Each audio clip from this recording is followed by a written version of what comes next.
একটা auto driver সামান্য একটা অটো চালাইতে গিয়া এক ওয়াক্ত নামাজ পড়তে পারলা না বাপ। একটা সিএনজি ড্রাইভার, তুমি মাত্র একটা সিএনজি চালাইয়া 500-700 টাকা সর্বোচ্চ কামাই করলা। এই 500 টাকার জন্য আল্লাহকে ছেড়ে দিলা, 300 টাকার জন্য আল্লাহকে ছেড়ে দিলা।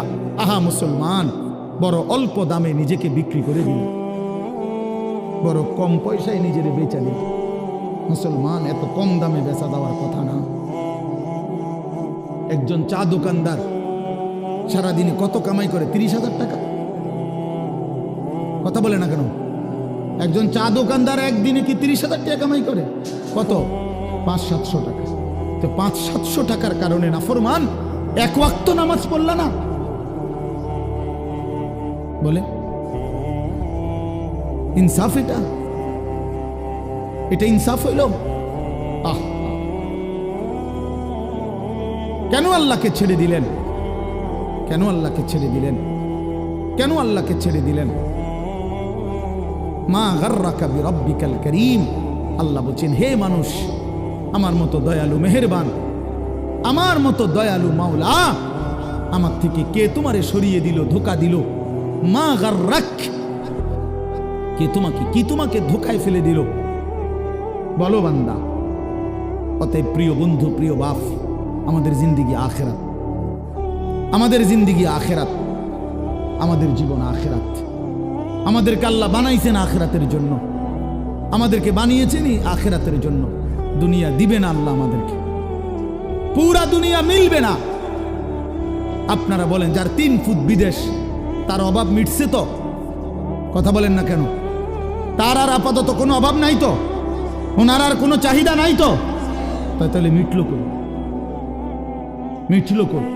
যার 10টা গার্মেন্টস মেল ফ্যাক্টরির মালিক, তার আর কোনো অভাব নাই তো? আমি তো এরকম শত শত হাজার কোটি টাকার মালিক চিনি, যেগুলো আমার মুসল্লি।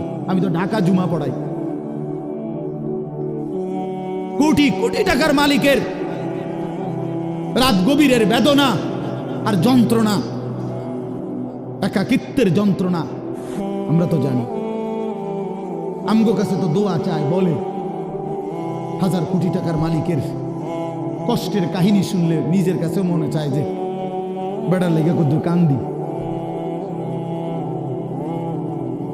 হ্যাঁ, স্বার্থপর এই দুনিয়া, আল্লাহর নাফরমানি করে।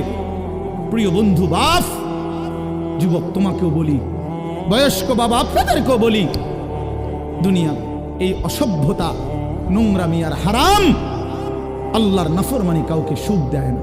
কোন সুদখোর পৃথিবীতে সম্মানিত হয় না, কোন ঘুষখোর পৃথিবীতে সম্মানিত হয় না, কোন জুলুমবাজ পৃথিবীতে সম্মানিত হয় না, কোন মদখোর, নেশাখোর, গাঁজাখোর, ফুট্টাখোর, বাবাখোর, ডাইলখোর, ইয়াবাখোর, হারামখোর পৃথিবীতে দামি হয় না বেটা। কোন দুশ্চরিত্র বেপর্দা নারীকে পৃথিবীবাসী সম্মান করে না, উপভোগের পণ্য মনে করে, উপভোগের পণ্য, রাস্তার সামগ্রী মনে করে। এই জন্য হারামখোর সম্মান পায় না। বিল্ডিং তো করছে, কিন্তু মানুষে আইটা যাইতে আইতে আর থো সুদের টিয়া, দূর বাদ দে বেটা, বাটফারের হদ্দার, সিটারের বাপ। লাভ হইল কি বেটা? তোর টাকা তো খাইয়া পড়লো, তোর টাকার ইজ্জত কই বেটা? তোর টাকার সম্মান কই বেটা? লোকে তো বলে লম্পট, লোকে তো বলে চরিত্রহীন, লোকে তো বলে সিটার বাটফার। এর চাইতে বড় লানত আর কি হইতে পারে ভাই? বলে এর চাইতে বড় অপমান কি হইতে পারে? তোমার তো পরিচয় বদলে গেছে। তুমি ছিলা তো মুসলমান, তুমি তো ছিলা মোমেন। তোমার আল্লাহ বাটফারের ঘরে পাঠায় নাই, ইমানদারের ঘরে পাঠাইছিল। কিন্তু আজ তো নিজের আইডেন্টিফাই বদলে দিল। লোকে এখন বলে, সমাজে এখন পরিচিত হইল হারামখোর, নাফরমান হিসাবে, চরিত্রহীন, লম্পট হিসাবে।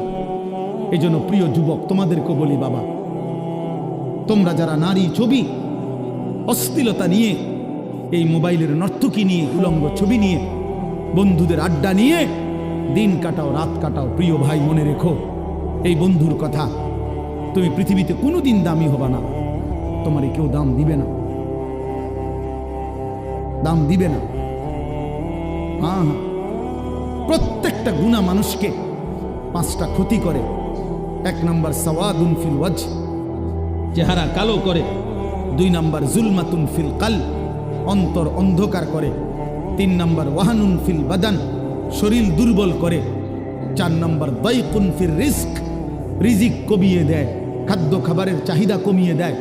আর 5 নাম্বার হলো বুগদাতুন ফি কুলুবিল খালক, মানুষের অন্তরে ঘৃণা তৈরি করে। আমি তো প্রায় বলি, এই যে তোমরা 2টা ছেলে মনে করো 2জন তোমরা বন্ধু, একসাথে নারীর দেখো, ছবি দেখো, মোবাইলে উলঙ্গ দৃশ্য দেখো। এই তোমার লগের হইতে যদি আলগা করে জিগাই যে তোর লগের হইতে কেমন, ওই বলবে যে উনি ডাইরেক্ট জোনায়েদ বাগদাদ। হ্যাঁ ওমা, ওই তোমার বন্ধু না, হয় তোমারে কি বলবে? বাইজিদ বোস্তামি স্বাস্থ্য ভাই।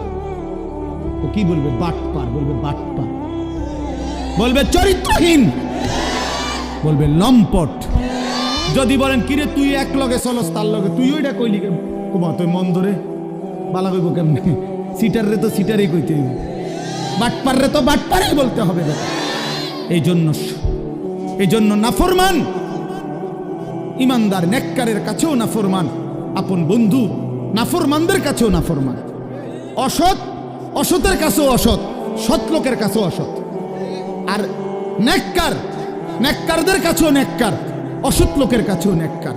অর্থাৎ যে চরিত্রবান নামাজি, তার ব্যাপারে যদি একটা মদখোর গাঁজাখোরও জিজ্ঞাসা করেন যে ওই লোকটা কেমন, সে বলবে ভাই আমি খারাপ হইতে পারি কিন্তু উনি ভালো মানুষ, উনি ভালো লোক নামাজি মানুষ। তাইলে নেককার সৎ মানুষদের কাছেও সৎ, আবার অসৎ মানুষের কাছেও কি?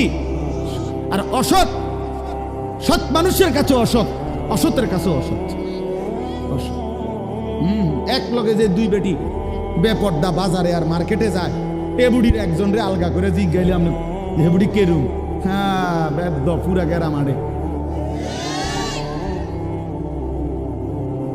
যদি বলেন আহা চাচি বোন, আমনে তো কমপক্ষে এ বুড়িরে বলা দরকার, উনি রাবে অবশ্রী। এ বুড়ি বলবো আয় বেড়ি গেরাম আরে মার্কেটে করে আমারে পাগলে পাইছে, আমি এরকম ফালতু মহিলারে বুঝি কমু রাবে অবশ্রী বেড়া। তাইলে নাফরমান সম্মানিত হয় না, নাফরমান সম্মানিত হয় না, ঘৃণিত হয়। প্রিয় বন্ধু, এই জন্য নষ্ট হয়েও না, চরিত্রহীন হয়েও না, আখলাক বরবাদ করো না ভাই। বাবাদেরকে বলি, স্ত্রী সন্তান ছেলে মেয়ের ঈমান আমল আখলাকের দিকে নজর দেন। বাড়ি দেখাইয়েন না, বিল্ডিং দেখাইয়েন না, ভবন দালান এডি কইয়েন না, হুদ্দা এইসব ফালতু জিনিস বলে লাভ নেই। সোফা খাট পালং ফার্নিচার এগুলো দেখাইয়েন না।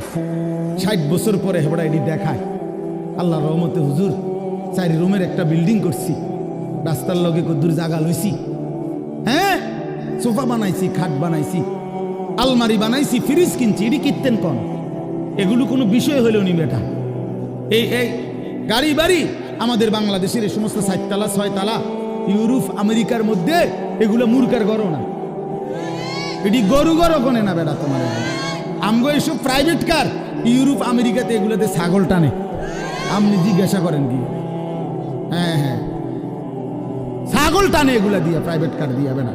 তো কীর্তন মাতবরি করেন আমি প্রাইভেট কারে চলে, আরে বাপ রে। আরেকজনে বলবে স্যার মাতবরি করেন না, ছাগল টানে, প্রাইভেট কার দিয়ে কি টানে? তাহলে দুনিয়া গর্বের কিছু না, দুনিয়া কি নয়, এই গাড়ি বাড়ি ক্ষমতা এটা গর্বের বিষয় হতে পারে না।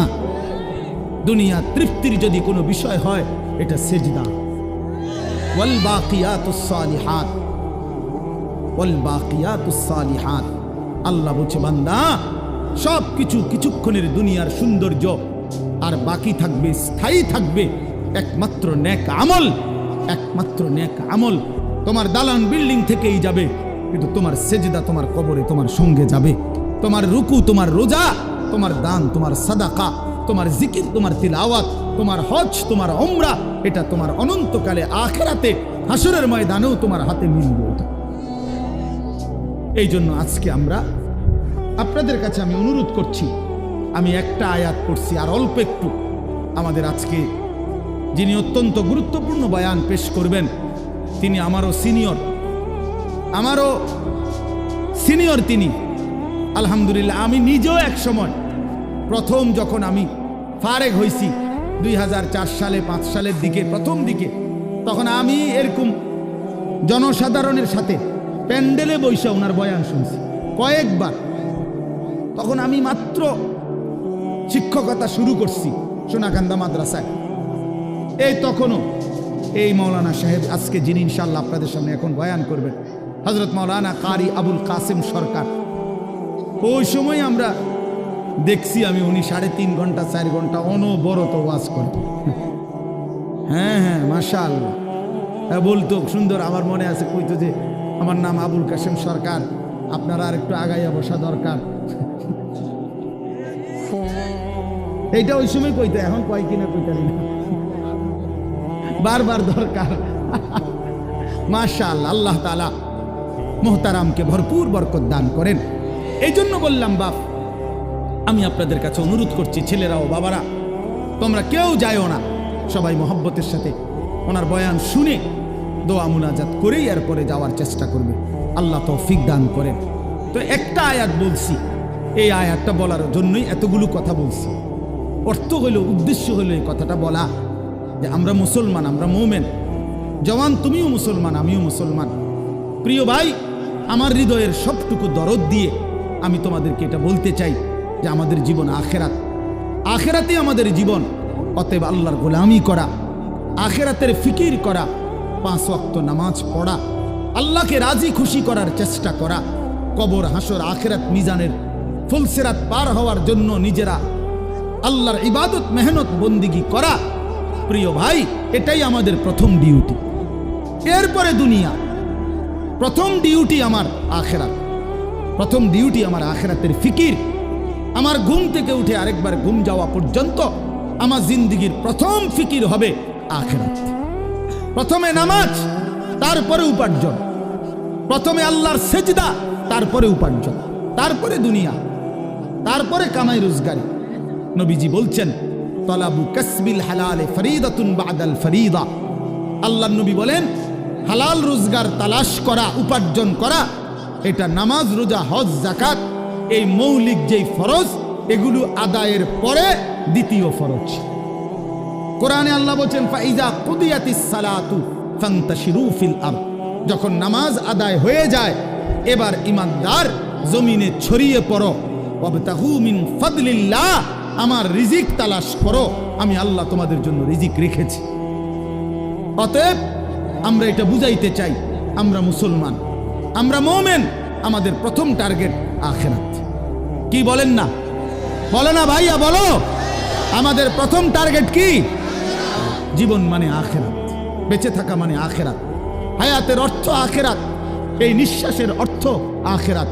সেজদার আল্লাহর বন্দিগি, এই বেঁচে থাকার সার্থকতা যদি আখিরাত কামাই করা যায়, তাহলেই বেঁচে থাকার সার্থকতা। নাই তো এই শুধু বেঁচে থাকা, খাইয়া পইরা, পেশাব পায়খানা আর যৌন চাহিদা নিবারণ, আর এই ঘুম, এটা জন্তু জানোয়ারের জীবন। এই রাস্তার কুকুরও খায়, ঘুমায়, পেশাব পায়খানা করে, যৌন চাহিদা পূরণ করে। এজন্য কুকুর বিড়ালেরও বাচ্চা কাচ্চা হয়। অতএব জীবন যদি হয় শুধু খাইলাম, ঘুমাইলাম, পেশাব পায়খানা করলাম আর লজ্জাস্থানের চাহিদা পূরণ করলাম, প্রিয় বন্ধু, এই জীবন মানুষের জীবন না, এটা জানোয়ারের জীবন ছাড়া আর কিছু না। ইনসান তো তাকে বলে যে গোলামি করে, গোলামি করে। মানুষ তাকে বলে যে তার মালিকের গোলামি করে, মালিকের গোলামি। কোরআন শরীফের সূরা আরাফ একটা সূরা আছে, এই সূরার মধ্যে আছে, আল্লাহ বলছে 3টি অভ্যাস যার, ফাআতবাহু শাইতান। 1 নাম্বার, শয়তান যার অনুসারী, মানে শয়তান যার লগে লাগছে।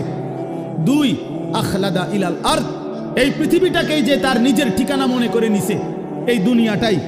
3 নাম্বার, ওয়াত্তাবা হাওয়াহু, আল্লাহ বলছে নিজের মনের ইচ্ছা মতো যে চলে। এই 3 কথা, শয়তান যার বন্ধু, শয়তান যার অনুসারী, যে জমিন বেঁচে থাকা পৃথিবীটাকেই নিজের ঠিকানা বানায় নিছে, আর মনের ইচ্ছা, মনে যা চায় তাই। আল্লাহর বিধান, রাসূলের বিধান, কোরআনের বিধান বলতে কিচ্ছু নাই, আমার মনে যেটা চায় আমি তাই করব।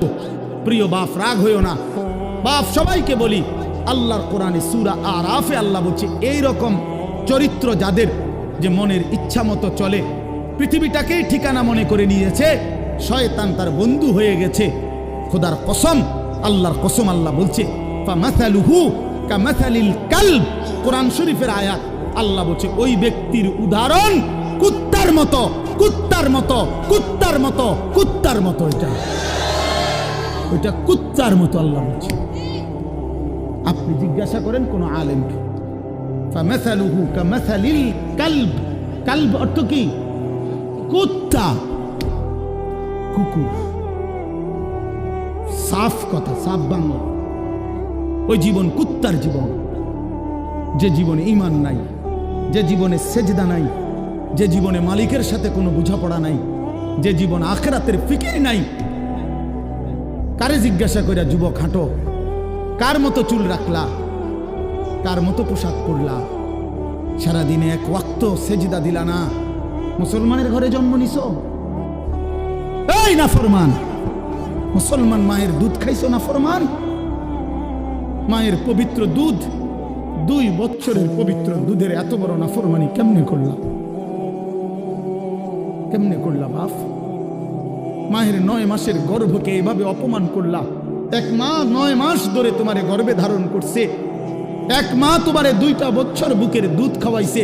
তুমি সারা দিন 16 বছর বয়সে, 18 বছর বয়সে মোবাইল টিপবা আর নারীর ছবি দেখবার, উলঙ্গ দৃশ্য দেখবা। এই জন্যই মায়ে তোমারে দুধ খাওয়াইছিল।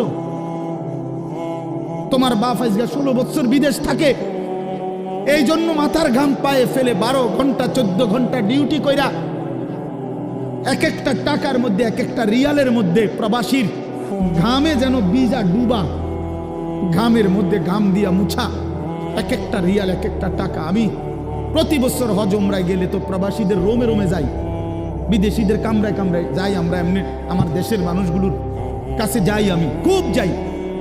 তো এরা বলে কয় যে হুজুর আজ 16 বছর, 32 বছর সৌদি আরব জেদ্দাতে। এই মানুষটা তার 32টা বছর জীবনের বউ বাচ্চা থুইয়া জেদ্দা সৌদি আরব কাটায় দিল। তার জীবনের আর সুখ কি বলে? এই বেচারার জীবনের আর সুখটা কোথায়? এই মানুষগুলোর জন্য সে তার জীবনটা শেষ করে দিল। বিনিময়ে আয়সা যদি দেখে স্ত্রীও বেপর্দা, মেয়েও বেপর্দা, ছেলেটাও নামাজ পড়ে না, আল্লাহ চিনে না, নামাজ চিনে না, রাত দিন মোবাইল, নারী, ছবি, নাটক, সিনেমা, বেপর্দা জিন্দিগি, বাজারে বাজারে ঘুরা। আহা বন্ধু, তাহলে এই বেচারার এই 16 বছরের 32 বছরের মেহনত এই ছিল, এই মাকসাদ। বাপ, তোমার বাপের এত বড় কষ্ট দিও না বাপ। মায়ের দুধের এত বড় বেইজ্জতি কইরো না, মায়ের গর্ভের এ পরিমাণ বেইজ্জতি। আমি একটা ঘটনা শুধু বলি। নবীজির একজন সাহাবী ছিলেন হাবিব ইবনে যায়েদ, আল্লাহর নবীর একজন সাহাবী হাবিব উনার নাম। উনি 16 বছর বয়সে কাফেররা উনারে আটকায় ফেলছিল। আটকানোর পরে এই সাহাবীকে কাফেররা শহীদ করছিল, হত্যা করছিল। কিন্তু হত্যাটা করছে বড় নির্মম ভাবে। উনার প্রথমে ডান হাত কাইটা ফেলছে, এরপরে বাম হাত কাটছে, ডান পাও কাটছে, বাম পাও কাটছে, জিব্বাটাই না কাইটা ফেলছে, সারাটা শরীর। আমরা উর্দু কিতাবে পড়ছি, ওনারে কাইটা কাইটা টুকরা টুকরা কইরা পিস পিস বানায় ফেলছে। কিন্তু শেষ নিঃশ্বাস যখন যায়, ওই পর্যন্ত ওনারে বেঈমানরা জিজ্ঞেস করছিল যে বল একবারের জন্য যে মুহাম্মদ আল্লাহর রাসূল নয়। উনি বলছে ওয়াল্লাহি আনা আশহাদু আন্না মুহাম্মাদান রাসূলুল্লাহ। এই বেঈমান, আমি শেষ মুহূর্ত পর্যন্ত সাক্ষ্য দিলাম আমার মদিনার নবী মুহাম্মদ তিনি আল্লাহর রাসূল। আমার জান যায় যাক, কিন্তু আমি তাকেই রাসূল মনে করি। এইভাবে উনি জীবন দিছেন। উনারে কাইটা টুকরা টুকরা করে ফেলে দিছে।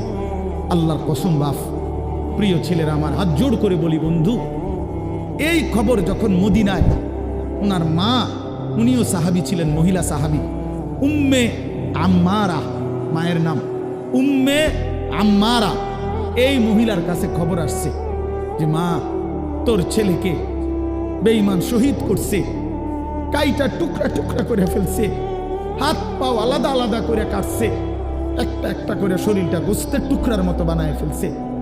তবে তোর সন্তান মা শেষ নিঃশ্বাস পর্যন্ত মুহাম্মদে আরবি রসুলে আরবির বিরুদ্ধে একটা শব্দ বলে নাই। খোদার কসম বন্ধু, আমরা কিতাবে পড়ছি ওই মা তখন একটা চিৎকার দিয়ে বলছে, মদিনাবাসী শোনো, লিহাযাল ইয়াউমে আরদাতুহু, এমন একটা দিনের জন্যই আমি মা আমার সন্তানকে বুকের দুধ খাওয়াইছিলাম। আমার সন্তান আমার দুধের হক আদায় করছে, আমার রসুলের জন্য জান দিছে, ইসলামের জন্য আমার সন্তান কোরবান হয়েছে, আমার দুধের হক আদায় করছে, আমার 2 বছরের দুধের হক আদায় করছে। লিহাযাল ইয়াউমে আরদাতুহু, এমন দিনের জন্যই আমি দুধ খাওয়াইছি। প্রিয় ভাই, বলো তুমি কাফেরের অনুসরণ করবা বড় হইয়া, এজন্য মা দুধ খাওয়াইছিল? ইহুদির মতো চুল রাখবা, খ্রিস্টানের মতো, কাফেরের মতো বলো বাবা 1 ওয়াক্ত নামাজ পড়বা না, এই জন্য মা তোমারে দুধ খাওয়াইছিল? তাইলে বলো বাবা, ইনসাফের সাথে বলো। এটা ফিকির করা উচিত, এটা ইনসাফের সাথে ফিকির করা উচিত। অতএব আসছি, বক্তা আসছি, এখন টের পাই।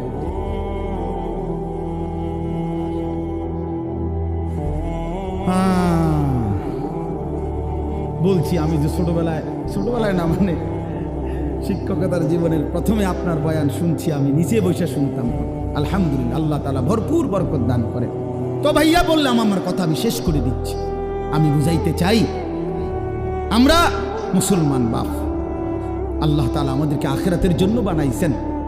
তো আমার উদ্দেশ্য ছিল এই আয়াতের তাফসীর করা না, শুধু এই কথাটাই বলা যে কোনো মুসলমান আমরা যদি বুঝি যে আল্লাহ আমাদেরকে আখিরাতের জন্য বানাইছে, কবর হাসর মিজান ফুলসিরাত সুন্দর করার জন্য, তাহলে আখিরাত কামাই করার সর্বশ্রেষ্ঠ সিজন, মৌসুম এই মাহে রমজান। পাকা ব্যবসায়ী, অভিজ্ঞ কৃষক সিজন চিনে, মৌসুম চিনতে হয়। এখন মৌসুম হইল কাপড় চোপড় কিনবার, আমনেও দোকানে উঠাইছেন গরু ছাগল, তাহলে হইতো না। সিজন হইল আলুর, আপনি এনে ফুলকপি লাগাইলে হইতো না। অর্থাৎ সিজন চিনতে হয়। কি বুঝতে হয়? মৌসুম বুঝতে হয়। আল্লাহ তাআলা মুমিনের জন্য সর্বশ্রেষ্ঠ আখিরাতের সিজন, মৌসুম বানিয়েছেন মাহে রমজান। সেই মাহে রমজান আর একটা মাস মাত্র আমাদের সামনে, আর অল্প কয়টা দিন। এই জন্য আমি অনুরোধ করছি, আল্লাহ বলছি, ইয়া আইয়ুহাল্লাযীনা আমানু কুতিবা আলাইকুমুস সিয়ামু কামা কুতিবা আলাল্লাযীনা মিন ক্বাবলিকুম লাআল্লাকুম তাত্তাকুন। হে মুমিন, আমি আল্লাহই তোমাদের উপরে পূর্ববর্তী ঈমানদার উম্মতদের উপরেও করেছিলাম ফরজ, তোমাদের উপরও রোজা ফরজ করলাম। এই একটা মাসের রমজানের কদর কইরো বান্দা, বিনিময়ে লাভ কি হবে? সমস্ত গুনাহ ছেড়ে দিলে, আমার হুকুম মতো একটা মাস চললে, লাআল্লাকুম তাত্তাকুন, তোমরা মুত্তাকি হবে, তোমরা মুত্তাকি হবে। আর মুত্তাকি হলে কি হবে? আল্লাহ কোরআনে বলছেন, উইদ্দাত লিল মুত্তাকিন, যে মুত্তাকি আমি আল্লাহ জান্নাত বানাইছি মুত্তাকিদের জন্য। অতএব মাহে রমজানের 1 মাসে যদি কদর করি, গুনাহ ছেড়ে দেই, নিজেকে চরিত্রবান বানাই, ইনশাআল্লাহ 1 মাসেই আল্লাহ তাআলা আমাদের জন্য জান্নাতের ফয়সালা করে দিবেন। এই জন্য দয়া করে প্রিয় যুবক বাবা, পর্দার আড়ালের মা বোন, আসন্ন মাহে রমজানকে সামনে রেখে চলেন আমরা নিয়ত করি যে আমরা আমাদের জীবন সুন্দর করব, আখিরাতের ফিকির করব। বলো নওজোয়ান, বলো ইনশাআল্লাহ। বলো নওজোয়ান, বলো ইনশাআল্লাহ। নওজোয়ান তোমরা বলো, তোমরা বলো। আগামীর নওজোয়ান সারা পৃথিবীতে। আজকে আমি মাগরিব বাদ কিশোর জওয়ানদের ওই সাগদা একটা গ্রাম, তো ওইখানে বয়ান করছি। এখন তো নওজোয়ানদের একটা ছোট্ট সংগঠনের উদ্যোগে মাহফিল, তো ওইখানে একজন এলাকার সম্মানী মানুষ বক্তব্য দিছে, উনি 5 মিনিট। তো উনি বলতেছেন যে আমার 72 বছরের জীবনে আমি এই প্রথম দেখলাম আমাদের এখানে আমাদের কিশোর যুবক ছেলেরা দ্বীনি কাজের জন্য একটা ছোট্ট সংগঠন করে সামনে বাড়ছে। তো আমি বলতেছিলাম তখন, আলহামদুলিল্লাহ, যদি সারা অঞ্চলে আমরা 100টা মাহফিলও করি সারা দেশে, এই যে প্রতিনিয়ত ছুটছি, প্রতি 100টা মাহফিলের মধ্যে 98টা মাহফিল, 95টা মাহফিল কিশোর তরুণ নওজোয়ানদের উদ্যোগে, যুবকের উদ্যোগে, তাইলে এটা বোঝা যায় ইনশাআল্লাহ আগামীর সম্ভাবনা যে কিশোর তরুণ নওজোয়ান ব্যাপকভাবে ইসলামের দিকেই ঢুকছে, আল্লাহকেই পছন্দ করে, কোরআনকেই পছন্দ করে। অতএব এ কথা স্পষ্ট ইনশাআল্লাহ যুবক, আগামীর পৃথিবী ইসলামের পৃথিবী, আগামীর পৃথিবী কোরআনের পৃথিবী ইনশাআল্লাহ।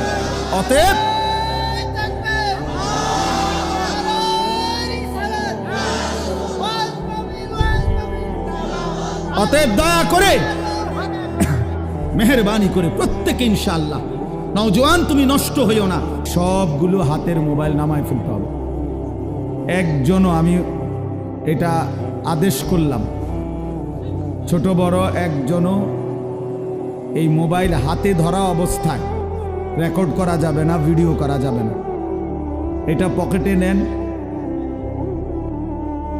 নাই তো আমি যার পছন্দ হলো না আমার এই কথাটা, সে চলে গেলে ভালো, সে চলে গেলে ভালো। 2-4 শ্রোতা কমে গেলে তেমন কোনো অসুবিধা নাই, কিন্তু আমি এরপরে দেখলে কিন্তু ধমক দেব, তখন কিন্তু শরম পাইবে। এজন্য ছেলেরা বাবা সবাই মূলত মোবাইল হাতে ধরে থাকলে দিল জমে না, মানে অল্প হোক বেশি হোক কথা দিলে ঢোকে না, মোবাইলে। আরে কথা বলে কে বারবার? কথা বলতেছে কে? আমি বুঝতেছি না। আপনি ঠিক করতে হবে না, যার যার ঠিক আমি করতেছি, আপনি চিল্লাইয়েন না, শুধু কাবজাব করতেছেন। আমি ঠিক করতেছি, সব ঠিক হয়ে যাবে এখন ইনশাআল্লাহ। তো এই জন্য বললাম দিল জমে না, মানে দিল বসে না, মনোযোগ হয় না। এখন মোবাইলের মধ্যে সুন্দরভাবে উঠলো, কিন্তু আমার দিলের মধ্যে কিছুই জমলো না, তো কি ফায়দা হলো? আমি এটা প্রতিদিন এর জন্য বলি, মোবাইলের মধ্যে 10,000 ওয়াজও যদি থাকে, তো এতে করে তো আমার কবরের আযাব মাফ হয়ে যাবে না, আমার তো হাসরের ময়দানের মাফ হয়ে যাবে না।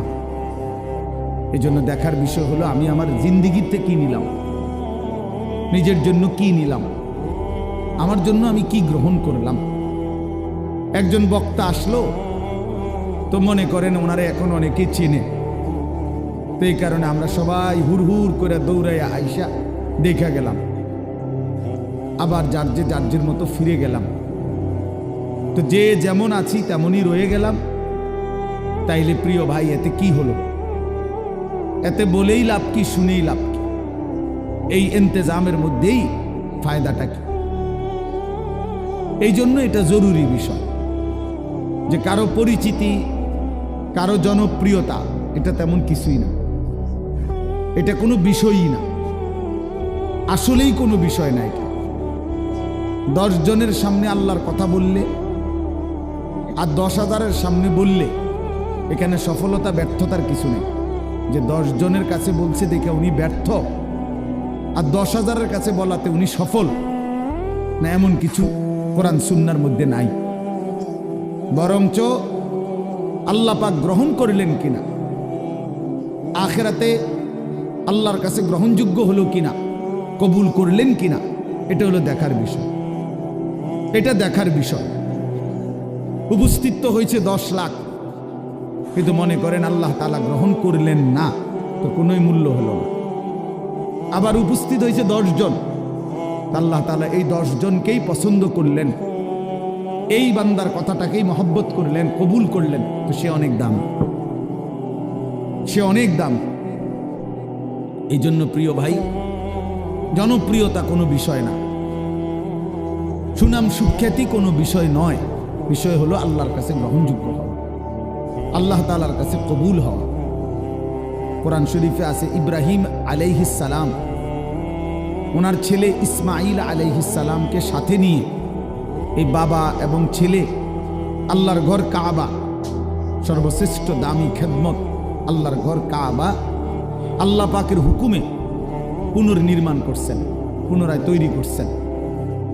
এত বড় খেদমত করার পরেও কোরআন শরীফে স্পষ্ট আছে ইব্রাহিম আলাইহিস সালাম আল্লাহ পাকের কাছে দোয়া করছেন। দোয়ার মধ্যে প্রথম বলছেন রব্বানা তাকাব্বাল মিন্না ইন্নাকা আনতাস সামিউল আলিম। আয় আল্লাহ, আপনি তাকাব্বাল মিন্না, আমাদের এই খেদমত আপনি কবুল করে নেন।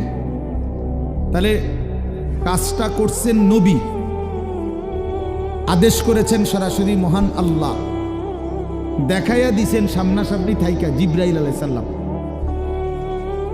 তাইলে যেখানে আল্লাহ তাআলা বললেন, জিব্রাইল দেখাইয়া দিল সামনে থাইকা, ইব্রাহিমের মতো নবী যে কাজটা করল, এরপরেও এত দামি বিষয়, এরপরও ইব্রাহিম আলাইহিস সালাম আল্লাহ পাকের কাছে বিনয়ের সাথে বলছেন, আল্লাহ আপনি কবুল করে নেন। তাহলে আল্লাহ কবুল করা, এটা হলো মূল বিষয়। মূল বিষয় কি বলেন? আল্লাহ কবুল করা, আল্লাহ পাক গ্রহণ করা, এটাই মূল বিষয়। এই জন্য দোস্ত আমার, বন্ধু আমার, প্রিয় ছেলেরা আমার, সবার কাছে অনুরোধ, বাপ নিজের পরিবর্তন দরকার।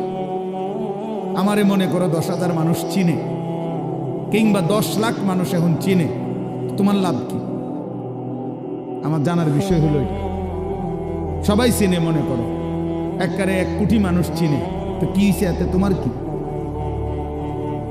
নওজোয়ান ভাই বলো, এতে তোমার কি? তোমার ফায়দাটা কি? তাহলে কাজে এখানে এটা কোনো বিষয় না। জনপ্রিয়তা, এতে চিনে হেতে চিনে, এটা কিছুই। আমি নিজের জন্য কিছু নিলাম কিনা, আমার জন্য কোনো কিছু গ্রহণ করলাম কিনা, এটা হলো দেখার বিষয়, এটা দেখার বিষয়। এই জন্য আমরা প্রত্যেকেই, এই শুধু আমার একটা ওয়াজ না, আমরা প্রত্যেকে উলামায়ে কেরামের এই নসিহতগুলো, শুক্রবারে জুমার বয়ান ইমাম সাহেবদের, এবং যে কোনো মাহফিলের এই যে ওয়াজ, উলামায়ে কেরামের নসিহত, এগুলো মনোযোগ দিয়ে শোনা উচিত।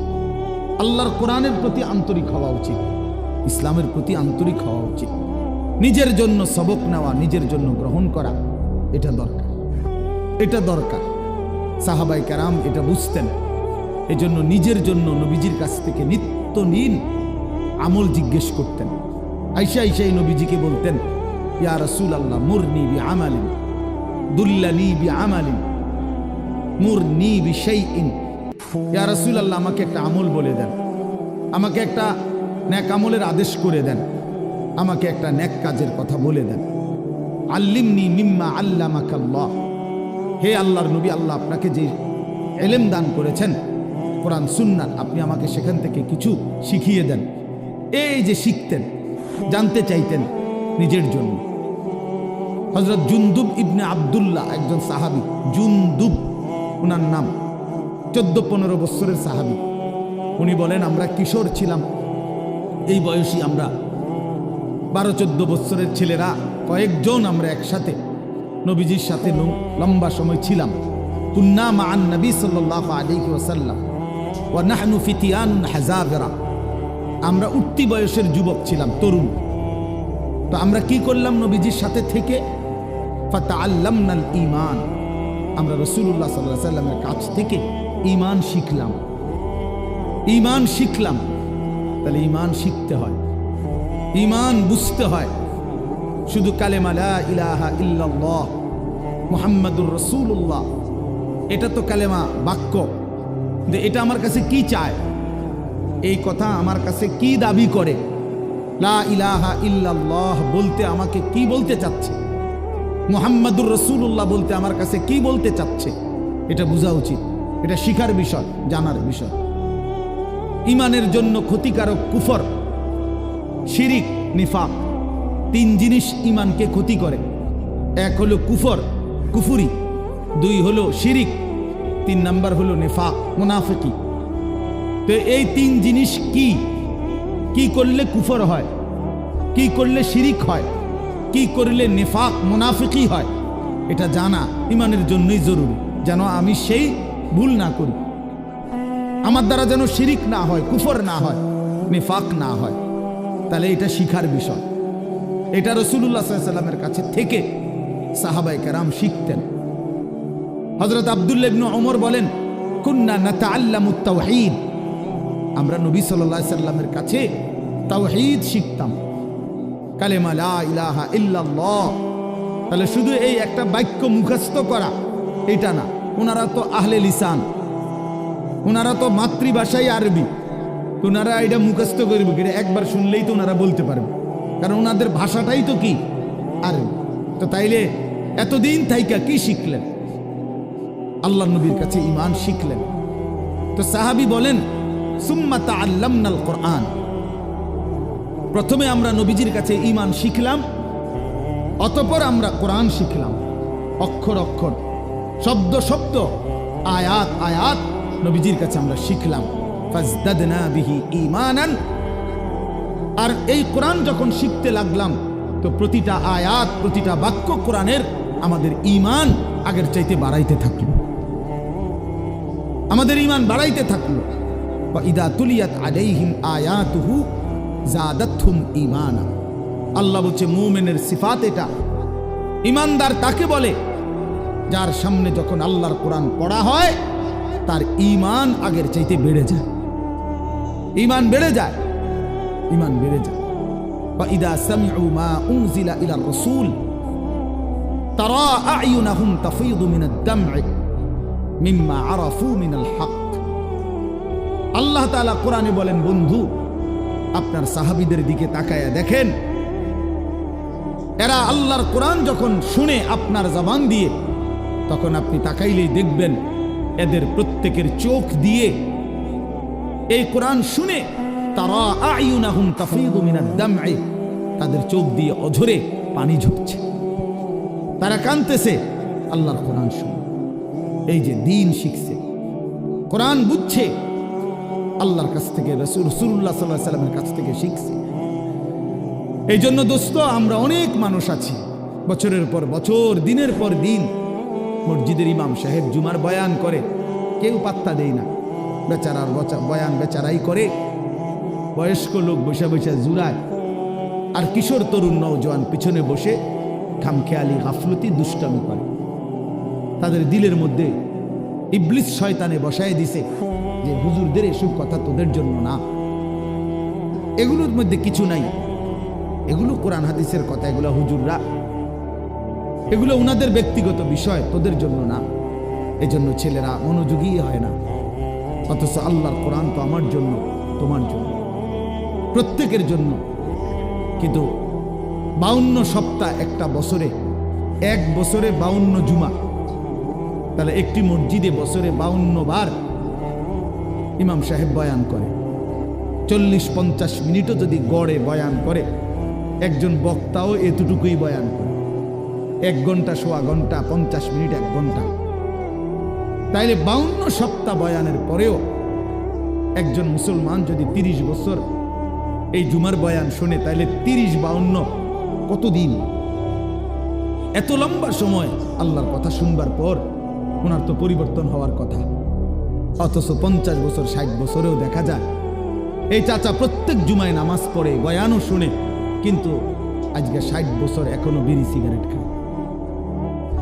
আজকে 60 বছর এখনো চা দোকানে গিয়েই চা দোকানটা গিয়া বসে, নর্তকীর ছবি, নাচ গান, টেলিভিশনের ওই নায়ক নায়িকার সিনেমা, নাটক, এখানে রাক্ষসের মতো বুড়া মানুষ চোখ বড় বড় করে টেলিভিশন দেখে। 60 বছর বয়স, এখনো আক করলে, কথা বললে গালির লগে মাটির তলের সাফুদ্দা উঠে যায়, এত নিকৃষ্ট গালি দেয়। 80 বছর, 90 বছর, দুনিয়ার লোভ কমে নাই, এখনো সুদে টাকা খুঁজে, এখনো কিস্তিতে টাকা খুঁজে, এখনো দুনিয়া ছাড়তে পারে নাই, এখনো জবান সুন্দর করতে পারে নাই। আহা আফসুস, আপনি চাচা শুনলেন কি? আজ এত বছরের জুমার বয়ান আপনার কোনো পরিবর্তন করলো না, আপনার মধ্যে কোনো আসর করলো না। 60 বছরও বুঝলেন না যে বিড়ি সিগারেট খাওয়া গুনাহ। 60 বছরও বুঝলেন না টেলিভিশনের ওই নাটক, সিনেমা, নাচ গান এটা গুনাহ। তো কত বছর পরে বুঝবেন? আর কতদিন পরে বুঝবেন? বলেন ইনসাফের সাথে। আলাম ইয়ানি লিল্লাযীনা আমানু আন তাখশা কুলুবুহুম লিযিকরিল্লাহ। আল্লাহ তাআলা বলেন, এই যে ভাই, এই যে নিষেধ করছিলাম না ভাই, কেন আলগি দিলেন মোবাইল? আল্লাহ তাআলা বলেন, আলাম ইয়ানি লিল্লাযীনা আমানু আন তাখশা কুলুবুহুম লিযিকরিল্লাহ। আল্লাহ বলেন, বান্দা, ঈমানদার মুমিন, আমি আল্লাহর ভয়ে তোমার দিলটা আমার স্মরণে, আমার বন্দিগি, আমার জিকিরের জন্যে তোমার মনটা নরম হওয়ার সময় আজও কি হয়নি? বলো বাবা, কিশোর নওজোয়ান, তোমরা 365 দিনের এক বছরে কোনোদিন যে ফজরের নামাজ কোনোদিন পড়লা না, প্রিয় ভাই বলো, তুমি কি তাহলে আর কোনোদিন নামাজ পড়বা না? তুমি তাহলে সিদ্ধান্তই নিয়ে নিছো আর কোনোদিন ফজরের নামাজ পড়বা না? তাইলে মুমিন কি এভাবে হেরে যায়? ইমানদার কি এভাবে আল্লাহকে ত্যাগ করে দেয়? মুসলমানের সন্তান কি এভাবে আল্লাহকে প্রত্যাখ্যান করে? বলে 30 বছর ধরে যিনি সুদ খান, এই সুদখোর হারামখোর, তাকে জিজ্ঞেস করি, বাপ তুমি নাফরমান হারামখোর, আর কোনোদিন ছাড়বা না? এটা কোনোদিন আর ছাড়বে না? যার স্ত্রী বেপর্দা, চিনি বলুক, জিজ্ঞাসা করেন, কোনোদিন গুনাহ ছাড়বে না?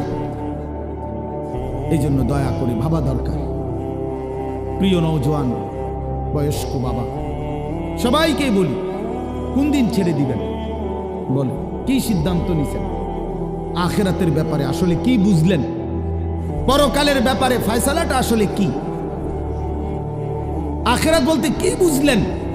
কবর, হাসর, মিজান, ফুলসিরাত, এই লম্বা সফরের ব্যাপারে আসলে আপনার দিলের মধ্যে মানসিকতা কি, এটা পরিষ্কার বলেন। যুবকরাও বলো ভাইয়া, বয়স্ক বাবা আপনারাও বলেন, আসলে কি বলতে চাচ্ছেন, কি বুঝাইতে চাচ্ছেন? ইস্তাফতি কলবাক, নবীজি বলছেন, উম্মত তোমার দিলকে জিজ্ঞেস করো, দিলের সাথে বোঝাপড়া করো, আসলে কবর বলতে, আখিরাত বলতে, পরকাল বলতে, জাহান্নাম বলতে তুমি কি মনে করছো? কোরআন শরীফে আছে, বাপ ছেলেরা আমি লম্বা সময় বয়ান করব না বাপ, আমার সুযোগ নাই, আমি অনুরোধ করছি তুমি শুধু শোনো। কোরআন শরীফে আল্লাহ আমাদের নবীকে পর্যন্ত সরাসরি বলছে, ওমা আদরাকা মা হিয়া। আল্লাহ তাআলা রাসূল সাল্লাল্লাহু আলাইহি সাল্লামকে বলছে, বন্ধু আমার, জাহান্নামের আগুন হাবিয়া, জাহান্নামের আগুন কেমন আপনি কি জানেন? আপনি জানেন, আন্দাজ করতে পারছেন? আপনি ভেবেছেন কি? আল্লাহ নিজেই বলে, নারুন হামিয়া, জাহান্নামের আগুন হামিয়া, সর্বোচ্চ ধাউ ধাউ করে প্রজ্বলিত, প্রচন্ড গরম, প্রচন্ড উত্তাপ জাহান্নামের আগুন। তো নবীজি এটার ব্যাখ্যা বলে দিছে, উম্মত শোনো, আল্লাহ যে বলছে জাহান্নামের আগুন প্রচন্ড গরম, এর ব্যাখ্যা কি, এর অর্থ কি? আল্লাহ নবী সাল্লাল্লাহু আলাইহি সাল্লাম বলেন, নারুকুম হাদিহি জুজউম মিন 70 জুজআম মিন নারি জাহান্নাম। নবীজি বলেন, উম্মত, সাহাবীরা শোনো, তোমাদের এই দুনিয়ার আগুন জাহান্নামের আগুনের 70 ভাগের 1 ভাগ, 70 ভাগের 1 ভাগ দুনিয়ার আগুন। জুজউম মিন 70 জুজআম মিন নারি জাহান্নাম। তাহলে দুনিয়ার এই আগুনের চাইতে আরো 69 গুণ বেশি গরম জাহান্নামের আগুন। প্রিয় বাপ, প্রিয় ভাই, শুনেন, হাদিস শেষ হয় নাই এখানে। এই কথা বলার সাথে সাথে তাফসীরে কুরতুবিতে আছে, আমরা পড়ছি, সাহাবীরা চিৎকার দিয়া বলছে, সাহাবীরা লাফ দিয়া উঠছে, চিৎকার দিছে, ইয়া রাসূলুল্লাহ ওয়া ইন্না যালিকা লাকাফিয়া। হে আল্লাহর নবী, কি শুনাইলেন? দুনিয়ার এই আগুনটাই তো পুরাইয়া ছাই করে ফেলার জন্য, দুনিয়ার আগুনটাই তো যথেষ্ট। আল্লাহর নবী বললেন, তাহলেই ভেবে দেখো উম্মত, দুনিয়ার আগুনই যদি এভাবে জ্বালাইয়া ছাই করে দেয়, এর চাইতে 69 গুণ বেশি আরো গরম জাহান্নামের আগুন, সেটা কি পরিমাণ জ্বালাবে এবং কতটা দ্রুত জ্বালাবে, কি পরিমাণ আগুনের অগ্নিদগ্ধতা, গরম উত্তাপ কি পরিমাণ। নারুল্লাহিল মুকাদা আল্লাতী তাত্তালিউ আলাল আফইদা। আল্লাহ বলছে, বান্দা মনে রেখো, জাহান্নামের আগুন কিন্তু তোমাদের লাকড়ি জমাইয়া তোমরা মেসের কাঠি দিয়া জ্বালাইছো, এটা না, এটা নারুল্লাহ, এটা আমি আল্লাহর হাতের জ্বালানো আগুন। এই আগুন আমি জ্বালাইছি, এই আগুন আমার জ্বালানো। কাজে আন্দাজ করো আমি মাওলা কত বড় ক্ষমতাবান, আমার আগুন কত বড় ক্ষমতাবান, কতটা গরম হবে। আল্লাতী তাত্তালিউ আলাল আফইদা, আল্লাহ তাআলা বলেন এই জাহান্নামের আগুন প্রথম মিনিটেই তোমার শরীরের বাহ্যিক অংশ সাথে তোমার কলিজাটা ভিতরটা একসাথে একই মুহূর্তে ভেতর বাহির কলিজা শুদ্ধা ভুনা বানায় ফেলবে, ফ্রাই করে ফেলবে একসাথে। খামখেয়ালি করো না যুবক, নওজোয়ান, রং তামাশার এই জিন্দেগির শেষ আছে। প্রতি রাতি ভোর হয়, প্রতিদিন সন্ধ্যা হয়, অতএব তোমার যৌবনও শেষ হয়ে যাবে, হয় কবরে নয় বৃদ্ধ বয়সে। প্রিয় কিশোর, মনে রাখো, প্রতি রাত ভোর হয়ে যায়, প্রতিদিন সন্ধ্যা হয়ে যায়। বাসর রাতও ভোর হয়, ফাঁসির রাতও ভোর হয়, জেলখানার রাতও ভোর হয়, রং তামাশার রাতও ভোর হয়। অতএব আমি সবাইকে বলি, আমাকেও বলি, উসিকুম ওয়া ইয়া, আপনাদেরকেও বলছি, আমাকেও বলছি, কিশোর তরুণ নওজোয়ান তোমাদেরকেও বলছি, বাবা প্রত্যেকেই দয়া করে এটা ফিকির করা, এই রাত এবং দিন আমাদের কাছ থেকে চলে যাচ্ছে। আর আমরা এটা মনে রাখতে হবে, আমাদের জিন্দিগি, আমরা মুসলমান, প্রিয় ছেলেরা, প্রিয় বাবারা, আমরা মুসলমান, আমরা ইমানদার। আমাদের জীবন আখেরাতের জন্য। এক মুমিনের জীবন মানেই আখেরাত, এক মুসলমানের জিন্দিগি মানেই আখেরাত। বাস্তব কথা এটাই, আমরা আখেরাতের জন্য, আমরা আখেরাতের জন্য। আমি সবসময় একটা কথা বলি, এই পৃথিবীর 200 কোটি মুসলমান, খোদার কসম, এই 200 কোটি মুসলমান যদি 24 ঘন্টা এই দুনিয়ার পৃথিবীতে, এই দুনিয়াতে যদি 24 ঘন্টাও আমরা পৃথিবী উপার্জন করি, দিন রাত যদি দুনিয়া কামাই করবার জন্য চেষ্টা করি, খোদার কসম এরপরেও কাফের বেঈমানদের সমপরিমাণ দুনিয়া আমাদের অর্জন হবে না ভাই, হবে না, আল্লাহ দিবে না, এটা আল্লাহর ওয়াদা। আমি যদি বলি যে আমি আপনারে, আপনি যে টাকাটা চাইতেছেন, আপনি যদি কুরবানও হইয়া যান, আমি দিতাম না টাকাই, যত কথাই বলেন আমি দিতাম না, কথা বোঝেন নাই? এখন আল্লাহ তো ওয়াদা দিছে, বান্দা আমি দুনিয়া ইমানদারকে পুরা দেব না, বান্দা আমি আখেরাত দেব, ইমানদারকে আখেরাত দেব, এটা আল্লাহর ওয়াদা। আপনি এটা বদলাবেন কেমনে? যিনি দেউন না সব, উনি কইতেছে আমগরে পুরা দুনিয়া দিবে না, দুনিয়ার অর্থ সম্পদ মাল দৌলত দিবে না পুরা। কাফের বেঈমানকে আল্লাহ তাআলা দুনিয়া বেশি দিয়ে রাখছে, অল্প কয়দিনের দুনিয়া, কিন্তু আল্লাহ তাআলা বলছে, ইমানদার তোকে ওয়াদা দিলাম, চোখটা বন্ধ হলে আখিরাত আর পরকালের অংশে কোনো নাফরমান, কোনো বেঈমান, কোনো পাপী এক ঢোক পানিও মিলবে না, এক লোকমা খাবারও মিলবে না। ইন্নাল মুজরিমিনা ফি আযাবি জাহান্নামা খালিদুন, কোরআনুল কারীমে আল্লাহ তাআলা বলেন, জাহান্নামের আযাবেই থাকবে চিরস্থায়ী। লা ইউফাত্তারু আনহুম ওয়া হুম ফীহি মুবলিসুন, আল্লাহ তাআলা বলেন জাহান্নামী লক্ষ কোটি বছরও চিৎকার করলেও 1 সেকেন্ডের জন্য আযাব বিরতি দেয়া হবে না। লা ইউফাত্তারু, ফাতরাত মানে বিরতি, বিরতি দেয়া হবে না। ওয়া হুম ফীহি মুবলিসুন, জাহান্নামী অনন্তকাল বিষণ্ণ মলিন চেহারা নিয়েই জাহান্নামে পড়ে থাকবে, পড়ে থাকবে। ওয়া হুম ফীহি মুবলিসুন, পড়েই থাকবে, পড়েই থাকবে। অতএব এটা দয়া করে ইনসাফের সাথে এটা ভাবা উচিত, দুনিয়া আমাদের জন্য না, দুনিয়া আমাদেরকে পুরো আল্লাহ দিবে না, আমাদের জন্য আখিরাত। কোরআন শরীফে আছে, আল্লাহ বলেন, ওয়া মা হাযিহিল হায়াতুদ দুনিয়া ইল্লা লাহবুন ওয়া লাইব, বান্দা শোনো, দুনিয়ার জীবন শুধুই তামাশা, শুধুই খেলাধুলা, লাহবুম ওয়া লাইব। এই কথাটা বারবার বলছে কোরআনে আল্লাহ। কতভাবে যে বলছে বিশ্বাস করেন ছেলেরা, তোমরাও বিশ্বাস করো বাপ।